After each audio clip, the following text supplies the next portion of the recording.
নমস্কার, আমার নাম সায়নী পাল। নমস্কার। আজকে যেহেতু নারী দিবস, তাই আমরা দুজনে মিলে চলে এসেছি। আমাকে তো আপনারা যারা আমার কথা শোনেন, আমাকে স্নেহ করেন, তো তারা তো আমার নাম জানেনই। আমি আগমনী পাল, আমার কন্যা সায়নী পাল। তো আজকে আমাদের দুজনের আসার একটাই কারণ, সেটা হলো যে নারী দিবস উদযাপন করা। তো আজকে একটা বিশেষ দিন। যদিও সারা বছরই নারীরা অন্য রকম মানে বহুমুখী তাদের প্রতিভা, বহু কাজের দায়িত্ব তারা পালন করে থাকেন, কিন্তু একটা স্পেশাল দিন থাকলে খুব ভালো হয়, যে দিনটা উদযাপন করা যায়। উদযাপন করা তো যেমন আমরা সারা বছর ঈশ্বরের উপাসনা করি, কিন্তু দুর্গা পুজো বা সরস্বতী পুজো, এই যে স্পেশাল দিনগুলো, এইগুলো কিন্তু একটা আলাদা মাহাত্ম্য রাখে।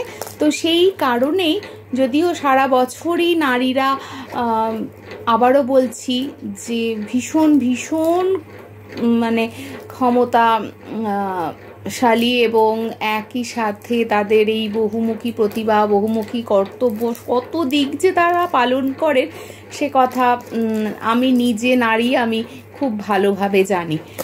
তো এমনকি দেবীরাও, শুধু মানবীরা নন, দেবীরাও এর চিহ্ন রেখে গেছেন। তো সেই জন্য ভাবলাম যে আজকে একটু অন্য রকম বিষয়তেও কথা বলি। আজকে যে বিষয়টা নিয়ে কথা বলবো, সেই বিষয়টি হলো হস্তশিল্প। ইতিহাসে বলা হয়েছে যে খ্রিস্টপূর্বাব্দে 5000 বছর আগে প্রথম ভারতীয় হিসেবে যদি বলতে হয়, তাহলে আমরা ওই খ্রিস্টপূর্বাব্দ 5000 বছর আগে আমরা প্রথম হস্তশিল্প বিষয়টা নিয়ে কাজ করতে শুরু করি। তখন তো আমরা হস্তশিল্প বা হ্যান্ডিক্রাফটস ওই হিসেবে বুঝতাম না। আমরা ছোট ছোট করে জিনিস বানাতাম, ছবি আঁকতাম, হ্যাঁ, এই বিষয়গুলো করতাম। এবং সেক্ষেত্রে পুরুষরা একেবারেই ছিলেন না তা নয়, পুরুষরাও ছিলেন। প্রধানত কাজগুলো কিন্তু নারীদের হাতেই গড়ে ওঠেন, কারণ নারীরা যেহেতু ছোটবেলা থেকেই পুতুল খেলা, ঘর সাজানো, এই বিষয়গুলো নারীদের হাত ধরেই ওঠে।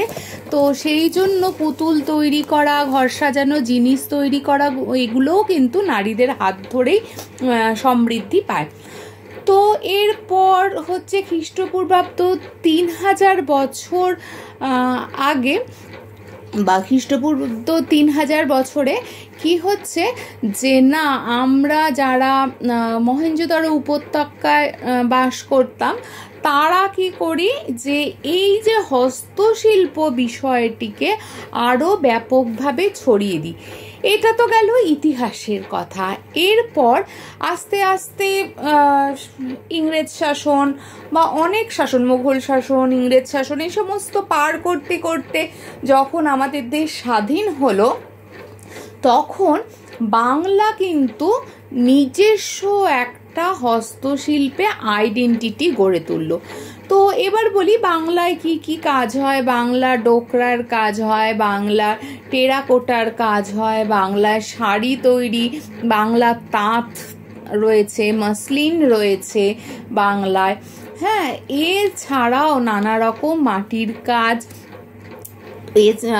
তারপরে রেশম শিল্প, এই সমস্ত কাঠের কাজ, বেতের কাজ, এই সমস্ত কিন্তু বাংলায় মানে নিজস্ব হস্তশিল্প এগুলো। এবার চলে আসি, বাংলার এই যে হস্তশিল্পগুলো, এগুলো কিন্তু ছোট ছোট করে স্থানীয় স্তরেই আটকে ছিল। কিন্তু যখন আমরা স্বাধীন হলাম 1973, কিন্তু এটি একটি কোঅপারেটিভ সোসাইটির মাধ্যমে আলাদা মর্যাদা পেল। যেখানে কি হলো না, যেখানে সারা বাংলা জুড়ে তো বটেই, সারা ভারতে, এমনকি পৃথিবীর বিভিন্ন স্থানে এই সমস্ত জিনিসগুলো মানে পাঠানো হতে থাকলো এবং কি করতে থাকলো, একটা গ্লোবাল মার্কেট তৈরি হলো। এখন তো মানে হস্তশিল্প যে কোন জায়গায় চলে গেছে সেটা আর আলাদা করে বলার কোনো মাত্রা রাখে না।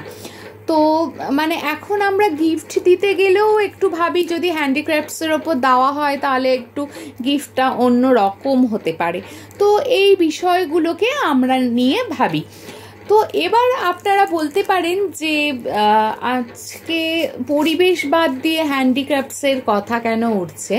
হ্যান্ডিক্রাফটস ব্যাপারটা কিন্তু পরিবেশকে বাদ দিয়ে নয়, কারণ হ্যান্ডিক্রাফটসের যে র মেটেরিয়ালসগুলো সেগুলো বেশিরভাগ ক্ষেত্রেই কিন্তু পরিবেশ থেকে আসে। সেটা রেশম সিল্ক বলুন বা মাসলিন বলুন, বাংলা তাঁত বলুন, মাটির জিনিস, ডোকরা, বেত, এই সব কিছুই কিন্তু ভেবে দেখুন পরিবেশীয় বিভিন্ন উপাদান থেকে কিন্তু আসছে। সুতরাং পরিবেশের প্রতিটি উপাদানকে যদি আমরা যত্ন না করি তাহলে হস্তশিল্প কিন্তু নষ্ট হয়ে যাবে। আবার একইভাবে হস্তশিল্পের র মেটেরিয়ালস বা কাঁচামাল কালেকশনের সময় যদি আমরা পরিবেশের কথা না ভাবি, শুধু আমাদের লাগবে বলে, যেহেতু বাজারে একটা বিশাল চাহিদা তৈরি হয়েছে, এই চাহিদা পূরণের জন্য লাগবে বলে শুধুমাত্র মানে একদম চোখ বুজে নির্মমভাবে পরিবেশ থেকে র মেটেরিয়ালসগুলো কালেক্ট করতে থাকি, তাহলে কিন্তু পরিবেশীয় অবক্ষয় একেবারে বাধ্যতামূলক হবেই হবে। তো এর দুটোর কোনোটাই আমাদের কাম্য নয়।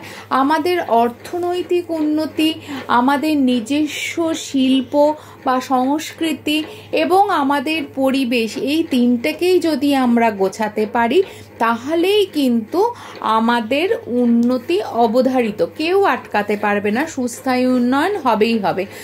আর এই বিষয়টি নারী জাতিরা যদি একটু দায়িত্ব নিয়ে, কারণ যেহেতু হস্তশিল্প সমীক্ষায় দেখা গেছে যে হস্তশিল্পে নারীরা বেশি যুক্ত রয়েছে, তাই আমরা যদি এই বিষয়টাতে একটু বেশি ফোকাসড হই, হ্যাঁ, যে সাস্টেনেবল ডেভেলপমেন্টের দিকে, তাহলে বোধহয় খুব ভালো হয়।